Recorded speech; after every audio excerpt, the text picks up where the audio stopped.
2023 March 16th ఆ రోజు story line discuss చేయడానికి పిలిచారని అన్నారు. కో ప్రొడ్యూసర్ బాలచంద్ర కూడా ఉన్నారు ఆర్టీవీ స్టూడియోలో. మరి మీరు వెళ్ళలేదా బాలచంద్ర గారు అక్కడికి? ఆ రోజు ఈవినింగ్ నాకు చెప్పకుండా తను పర్సనల్గా పిలవడం జరిగిందండి. బేసిక్గా తను ఏదైనా ఒక వర్క్ చేసే ముందు ఆర్ అతను ఏదైతే ఒకటి ప్లాన్ చేసుకునే ముందు దానికి సంబంధించిన ఒక స్క్రిప్ట్ రెడీ చేస్తాడు.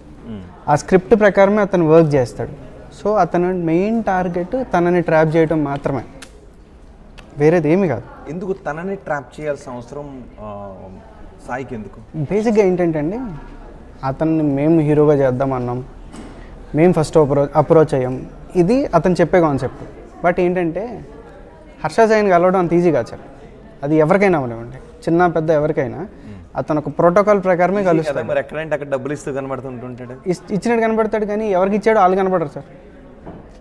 అతను పెట్టిన వీడియో తప్ప మీకు ఏం ఇన్ఫర్మేషన్ దొరుకుతుంది? అతను ఇంతమంది అరటిపల్లి బండివాడికి వెళ్ళి ఇస్తాడు కదా, అరటిపల్లి బండి ఎక్కడున్నారు సార్? అతను ఎంతమంది ఇస్త్రీ చేసుకున్న వాళ్ళ దగ్గరికి వెళ్తాడు కదా, వాళ్ళందరూ ఎక్కడున్నారు? సో మనకి ఎక్కడ కూడా అతను హెల్పింగ్ చేసిన ప్లేస్ తెలియదు, హెల్ప్ చేసిన పీపుల్ తెలియదు. ఓన్లీ ఏదైతే బిగ్ బిగ్ కంటెంట్స్ అతను చేస్తాడో అక్కడ మాత్రమే అతను ఏ ఊర్లో చేస్తున్నాడు. ఎందుకంటే దాని త్రూ అతనికి వచ్చే పబ్లిసిటీ అతనికి కావాలి. అతను మనీ కోసం ఏదైనా చేస్తాడు సార్. బెట్టింగ్ యాప్స్ అనేది ఇప్పుడు అతనికి మెయిన్ రెవెన్యూ సోర్స్. అది ఎప్పుడు మిత్రాకి నచ్చదు. I'm sorry, I don't want to use her name. విక్టిమ్కి ఎప్పుడు అది నచ్చదు. తను ఫస్ట్ నుంచి దాని మీద వద్దు వద్దు వద్దు అంటూనే ఉండేది. బికాజ్ ఆ డబ్బుతో వచ్చేది ఏది మనకు నిలబడదు అని తను చెప్పేది. అయితే ఇతను దాన్ని ఎలా పోర్ట్రేట్ చేసేవాడు అంటే, నీకు తెలీదు ఈ బెట్టింగ్ అనేది ఎంత పెద్దదో నీకు తెలియదు, ఇలా మోటివేట్ చేస్తూ ఉండేవాడు. బికాజ్ తను కూడా బిగ్ బాస్ నుంచి వచ్చిన తర్వాత తనకి మంచి ఫేమ్ వచ్చింది. దాన్ని యూజ్ చేసుకొని ఇవ్వకుండా ఇతను ఏం చేశాడు, ఈ సాంగ్ కోసం మేము వెళ్ళాం, మేము అప్రోచ్ అయిన మాట వాస్తవం సార్. ఫస్ట్ మేమే కలిసాం అతని సాంగ్ కోసం. బట్ ఆ తర్వాత అతను ఏం చేశాడు, ఈ తర్వాత ఎంక్వైరీ చేసుకున్నాడు. అసలు వీళ్ళు నిజంగా చేయగలుగుతారా చేయలేరా అని ఎంక్వైరీ చేసుకొని అంతా ఓకే, అతనికి ఒక ట్రస్ట్ వచ్చిన తర్వాత మమ్మల్ని పిలిపించాడు. అసలు ఆ పిలిపించిన రోజున మమ్మల్ని అంటే ఎవరైతే ట్రాప్ చేయాలో వాళ్ళకి వచ్చే వెల్కమే వేరుగా ఉంటుంది సార్. మేము హోటల్కి వెళ్ళాం అతను మీట్ అవ్వడానికి. మిమ్మల్ని ఎందుకు ట్రాప్ చేయాలని మొత్తం స్టోరీ ఫస్ట్ నుంచి చెప్తాను సార్. అంటే ఇతను సార్ ఇప్పుడు అతనికి హీరో అవ్వాలని కోరిక అతనిదే సార్.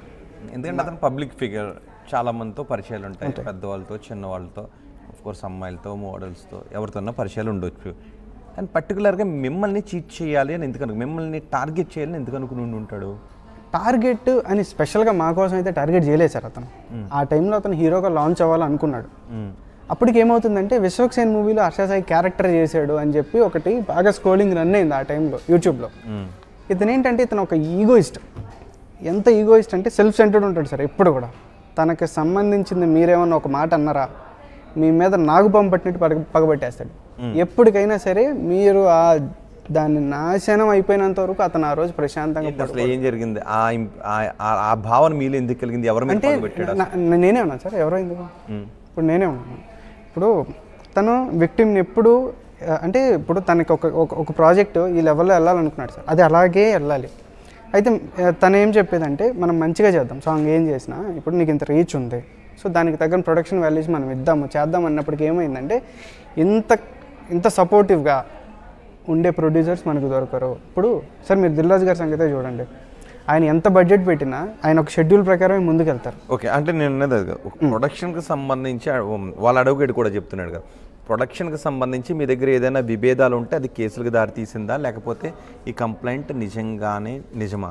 ఇది 100% నిజం సార్. అంటే నేను తనని ఎందుకు కలిసామనే దాని గురించి చెప్తున్నాను కాబట్టి నేను ప్రాజెక్ట్ సైడ్ నుంచి వస్తున్నాను. ఓకే, ఇది ఏమైందంటే సార్, మా దగ్గర ఉంటూనే స్క్రిప్ట్ పేరుతో అతను ఇక్కడ టైం వేస్ట్ చేస్తూనే అతను వీడియోస్ చేసుకుంటూ వచ్చేవాడు. ఈ టైంలో కూడా హీ యూజ్ టు అబ్జర్వ్ అస్, మేము కావాల్సింది అతనికి మేము ఫుల్ఫిల్ చేయగలుగుతామా లేదా అని చెప్పి. ఆ ఉన్న టైం స్పాన్లోనే సడన్గా ఏమైందంటే ఇతనికి సరే ఇప్పుడు ఈ ప్రాజెక్టుని ముందుకు తీసుకెళ్ళాలి అంటే డెఫినెట్గా తను నా చేతిలో ఉండాలి, అప్పుడు మాత్రమే నేను అనుకున్నవన్నీ నాకు కావాల్సిన రేంజ్లో నెరవేరుతాయి అని చెప్పి ఆ రోజు అమ్మాయిని పిలవడం జరిగింది సార్.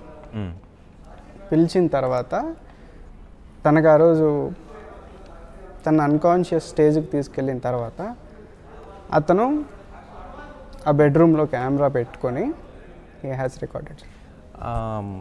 బాధితురాలు మీకు అన్నా నుంచి తెలుసు బాలచంద్ర? 10 years sir.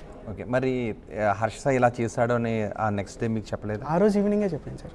మరి మీరు వెంటనే ఎందుకు కేసు పెట్టారు? సరే, ఏ రోజైతే ఈవినింగ్ చెప్పిందో ఆ రోజే నేను దానికి సంబంధించిన సీసీ కెమెరాది ఏదైతే క్లిప్ ఉందో అది ఆ రోజు డేట్తో సార్ నా డివైస్లోనే డౌన్లోడ్ చేశాను.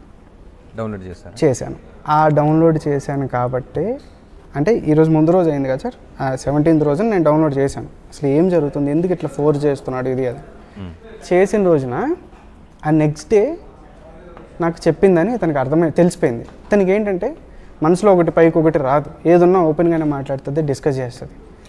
అంటే నేను అన్నది అది కాదు, మార్చి 2023 జరిగింది, ఇది 2024 సెప్టెంబర్. ఇప్పుడు ఎందుకు వచ్చింది? ఆ రోజు మీకు తెలుసు, ఆ రోజు సీసీ ఫుటేజ్ తీసుకున్నాను అన్నప్పుడు హర్ష సాయి అంత దుర్మార్గంగా వ్యవహరించి ఒక మహిళ మీద అఘాయిత్యానికి పాల్పడినప్పుడు మీరు ఎందుకు ఆ రోజు ఇష్యూ చేయలేదు? యాక్చువల్గా ఆన్ స్పాట్ డెసిషన్ తీసుకున్నాం సార్.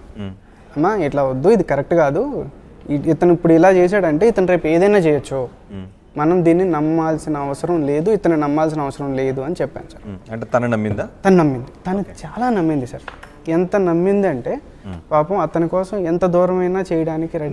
నేను అనేది ఆ ఇన్సిడెంట్ తర్వాత వాళ్ళ ఫాదర్ దగ్గరికి వెళ్ళిన తర్వాత వాళ్ళ ఫాదర్ మీరిద్దరు మ్యారేజ్ చేసుకుంటే బాగుంటుంది సార్, ఒక చిన్న కరెక్ట్, వాళ్ళ ఫాదర్ దగ్గరికి వెళ్ళలేదండి.